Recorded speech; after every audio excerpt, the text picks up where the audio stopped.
Hello, I'm Reverend Michael Mugford, and I'm part of the ministry team at Cole Harbour Woodside United Church, along with the Reverend Krista Elizabeth Wynne, and I'm pleased to offer this spiritual reflection today. Recently, I had an opportunity to spend 2 days in a silent, contemplative, and personal retreat. The only voice around me, for the most part, was my own, sometimes in my head, and sometimes when I would be doing things around my room, talking to myself out loud. All of the other participants, including myself and the leaders, remained silent in our gathering times and during our meals. Meals were very interesting because to not speak or make eye contact with people seated at the same table goes against what we have established as societal norms. Meals are supposed to be social, chatty times.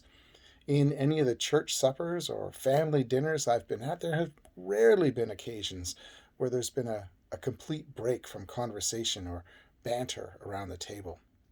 Sometimes the voices are punctuated by the clinking or clanging of glassware or cutlery on dinnerware.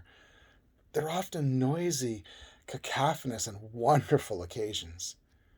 So to have the noise of conversation removed from the meal was very odd indeed. The other facet of the retreat was the intentional focus on one's own inner being and our connectedness to God, to the divine, to nature. This meant that we tried not to engage with other people around the grounds or in the main building of the location where the retreat was held. It was strange to refrain from the traditional hi or wave that we might have when we would pass. But we also had to be aware that some might want to refrain from making that eye contact because they were taking that part of the discipline to be so focused on their own inner presence. Again, as in the meal, it goes against our societal norms. But I suppose a silent, contemplative personal retreat is not considered normal in our modern times. When many of us think of silence and contemplation, we're often drawn to the image of monastic living, in community and yet solitary. But also deep within one's own being, one's own soul, is a place where one can find wonder and connect with God. I can't imagine myself living in that manner for full time, but I can imagine this practice of spiritual focus and contemplation on a daily basis to be one that could give life and depth to life that the frenetic nature of modern life either can't fathom or finds bizarre that it wants nothing to do with. I love being with people, but I also love being with myself and going inward and being in with myself. As an introvert, I can be in a crowd of people having a great time, but the psychic and emotional energy expended must be replenished by quiet time alone, or I'm not much good for anyone. And this retreat afforded me that, which I expected.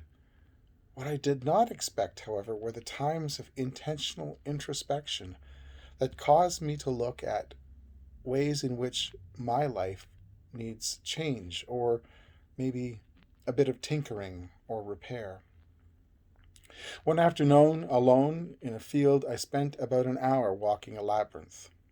And when I reached the center, I felt myself compelled to write about the depths of feelings and insight that I had. And they suddenly escaped from within my brain and within my heart and within my soul and allowed me to go places I had not really wanted to go before. I had hidden them or banished them in order to fit into what I understood the world to be expecting of me. It was a revelation to myself of myself, and I hope to be able to follow those insights and help them grow within my own self in the time ahead. Jesus, on several occasions in the gospel narrative, goes away to a quiet place, sometimes with his disciples, but on a couple of occasions by himself.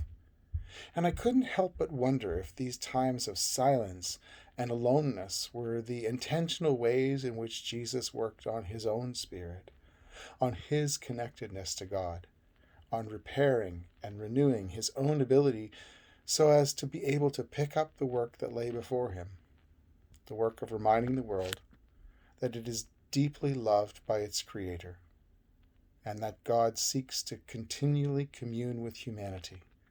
And Jesus' way is a path by which we find that communion. We can't all go off to a retreat center for a silent 2-day retreat, but as with so much of our modern life, if we don't carve out time to be with ourselves, to care for ourselves, to nurture our souls, to commune with the divine, we cannot be and care for others. This I know to be true, even if I don't always follow it my own advice all the time. I do believe that a few minutes every day, without our phones, our computers, our televisions, our radios, whatever, all of those things powered down and away, can help us to do the self-care work we should do, to do the God-connecting things we should do. And it can be a simple thing as going for a walk, soaking in a tub, sitting quietly in a public library. All of these opportunities can be mini retreat that can help us reestablish our connection to our center, God, the divine. And Jesus said to them, "Come away to a deserted place, all of you by yourselves, and rest for a while." For many were coming and going, and they had no leisure even to eat. And they went away in the boat to a deserted place by themselves. Just some thoughts. Peace.